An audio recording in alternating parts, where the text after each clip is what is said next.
بیا میگذاریم به پنجم عالم اهل سنت. پنجم کی بوده است؟ ابن تیمیه رحمه الله.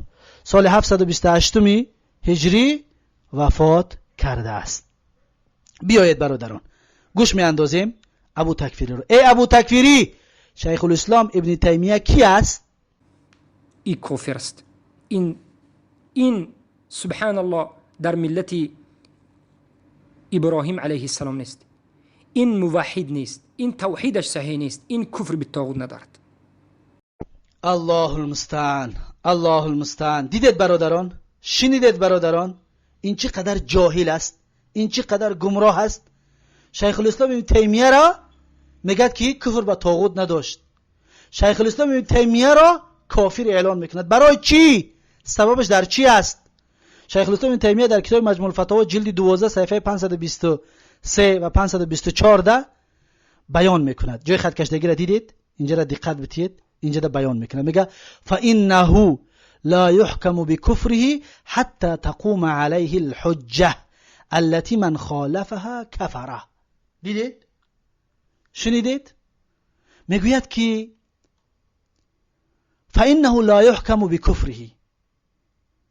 پس میگه اون انسان، یعنی انسان مسلمان جاهل، یعنی که بالاتر رو نگاه کنید، در اینجا به تفصیل بیان کردگی هست، به خاطر ثبت طولانی نشدن من اینها رو نخوانده ایستادم.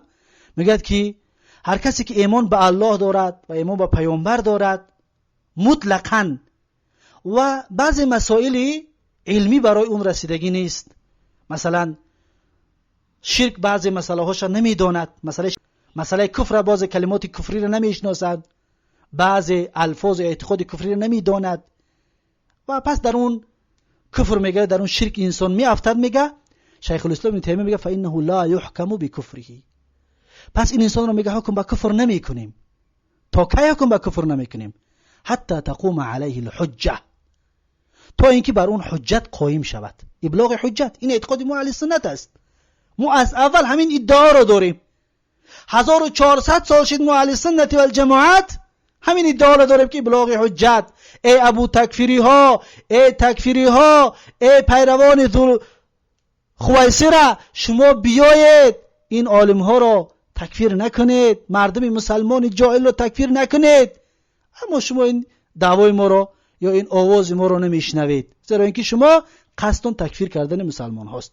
پس میگه اون انسان رو حکم به کفر کردن نمیشود. تا کی؟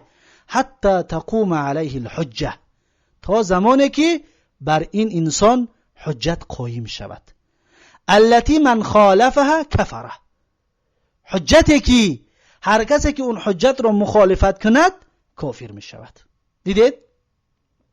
حجت رو خلاف بکند، ضد حجت ببرین، آیتش میاره، آیت قبول میکنه، پس کافر می شود. یا دلیل قویش میاری، دلیل قبول نمی کند، پس به خاطر قبول نکردن دلیل اون انسان چی شد؟ کافر شد. دیدید؟ این پنجم عالم.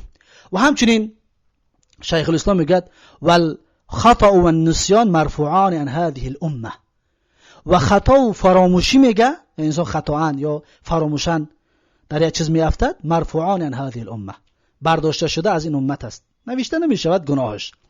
و الکفر لا یکون الا بعد البیان. میگه تکفیر کردن نمی باشد مگر بعد بیان کردن. اول بیان میکنی بعد تکفیر میکنی، ابلاغ حجت میکنی. رنگ ابو تکفیری راسته که تکفیرش نمیکنی. این بود یکم قول شیخ الاسلام ابن تیمیه. میخونم دوم قولش رو.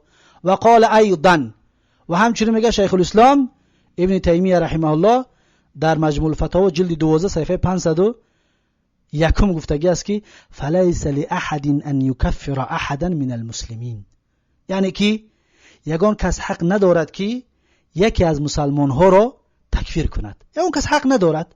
و این اخطأ و غلط، و اگر هرچند که خطا بکند اون مسلمان و غلط بکند، حتی تقام علیه الحجه، تا کی؟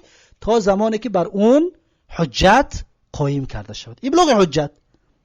و تبین له المحجه، و بیان شود برای اون انسان محجه، محجه برای اون انسان بیان شود.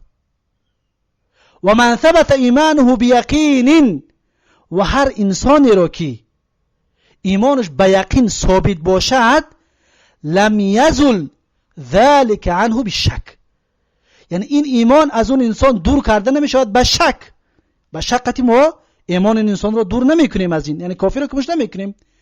بل لا یزول الا بعد اقامت الحجة و ازالة الشبهة، بلکه میگه لا یزول، یعنی از بین برده نمیشود، از بین نمیرود ایمانش مگر بعد از اقامت حجت و بعد از بین بردن شبهه. یعنی که شاید شبهه داره، اگه انسان پیش قبر میره، قبر عبادت میکند، خودش بیچاره نمیدونه که این عبادت است، حرام بودنش نمیداند، پس میره او را ابلاغ حجت میکنی. اگر ملا باشد شاید دلیلت میارد، میگه که من عبادت نمیکنم، یا که قول عالما میارد که پیش قبر رفتن طلب کردن جایز است. و ازالت الشبهه، اون قول عالما را که بیاره او را شبهه میگیم، شبههاش رد میکنیم، از بین میبریم. بعد از شبهه را از بین بردن، بعد از حجت را رساندن، اگر قبول نکرد پس اون انسان مشرک است، حکم باش مشرکش میکنیم، میگیم این انسان مشرک است. دیدید این اعتقاد اهل سنت و الجماعت است. و قال ایضا، با شیخ الاسلام، ای ابو تکفیری این قول شیخ الاسلام رو دیده تو؟ به فکرم حال شیخ الاسلام رو شاید نه مرتد موند و نه بدین موند و هر چی حکم کرده سنی، زیرا که از اعتقادت معلوم است. و قال ایضا، همچنین شیخ الاسلام تیمیه در مجموع الفتاوی جلد 7 صفحه 619 گفته است: و تحقیق فی هذا ان القول قد یکون کفرا. و تحقیق در همین مسئله میگه قول گاه کفر می شود، یعنی که سخن گاه کفر می شود، و مثل سخنهای جهمیه که گفته هستند که الله صحبت نمی کند، سخن نمی کند، یا الله را در قیامت دیده نمی شود. خب خلاصه بعد از اینها را می آورد و در آخر میگه که ولا یکفر الشخص المعین حتی تقوم علیه الحجه، میگه که کافر نمی شود یک شخص معین تا زمانی که بر اون حجت قایم کرده نشود. یا میشه بگیم که دیدید این اعتقاد اهل سنت و الجماعت است. پس شیخ الاسلام ابن تیمیه عاذری بوده است. ای ابو تکفیری، این هم در نزد تو یکی از کسانی است که کفر به طاغوت ندارد. نه، بیا باز میخونیم. و قال ایضا فی الرد علی البکری، شیخ الاسلام باز در کتاب رد علی البکری صفحه 258 تا 260 این سخنها را آورده است. و پس گفتگی است که فإن تکفیر الشخص المعین، میگه پس هر این کافر گفتن یک شخص معین و جواز قتله و جایز بودن کشتن یک شخص معین موقوف علی ان تبلغه الحجة النبویه، موقوف است بر اینکه برسد بر اون انسان حجت پیامبر التي یکفر من خالفها، همون حجتی که هر کسی که کافر می شود کسی که مخالفت اون حجت کند. و الا فلیس کل من جهل شیئا من الدین یکفر، اگر این طور نباشد میگه فلیس کل من جهل شیئا، پس میگه پس نیست هر شخصی که جاهل بماند از یک چیزی من الدینی، از یک مسئله دینی، یکفر کافر شود، کافر می شود. پس این طور نیست میگه کافر نمی شود. این اگه انسان از یک مسئله دینی در جهل من آیا کافر می شود؟ نه، کافر نمی شود. پس ببینید شیخ الاسلام ابن تیمیه رحمه الله تعالی در اینجا همچنین عذر به چی داد؟ عذر به جهل داد. پس این هست قولهای شیخ الاسلام ابن تیمیه رحمه الله تعالی که این انسان مسلمان عذر به جهل داده می شود.